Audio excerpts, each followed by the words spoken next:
Sxemdə göstərilən çaya aid olan doğru əlamətlər. Demək, ilk növbədə sxemə nəzər salaq. Görürük ki, sxemdə çay şərqdən qərbə doğru axır və meandrlı bir çaydır. Meandrlı çaylar əsasən düzənlik çaylarına xasdır. Belə ki, biz bəndlərimizə nəzər salaq. Demək, birinci ilk bənddə Kolumbiya və Kaluda çaylarının dərəsi ola bilər. Xeyr, Kolumbiya və Kaluda şimalın qərbində əsasən dağlıq ərazidən axır. Demək ki, bu bəndimiz bizim yanlış bənddir. Bu ola bilməz. Növbəti bənddə axım istiqamətinə görə Amazon çayına aid edilə bilər. Bəli, Amazon çayı düzənlik çayı sayılır. Bəli, doğrudur. Amma Amazon çayı qərbdən şərqə axır, amma burada verilir bizə şərqdən qərbə. Demək ki, bu da yanlış bənd olacaq.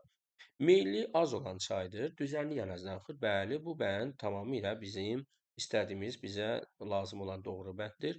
Digər bəndlərimizə də nəzər salaq. Dib eroziyası üstünlük təşkil edir, kanyonvari dərə yaradır. Xeyr, bu da əsasən yan eroziya təşkil edir. Düzənlik çay olduğu üçün bu da yanlış bənddir. Digər bəndimizə baxırıq. Eroziya bazəsi həmişə okean səviyyəsindən yuxarıda yerləşir. Xeyr, mümkün ola bilər ki, bəzən eroziya bazəsi ta ki, çayın töküldüyü suların səviyyəsidir. Ola bilər ki, bu dəniz səviyyəsindən aşağı da ola bilər. Yəni burada yalnız sözü yanlışdır. Həmişə bu cür olması. Demək ki, bizim doğru bəndimiz burada meyli az olan çay olub, düzənlik ərazidən axması doğru bənd olacaqdır.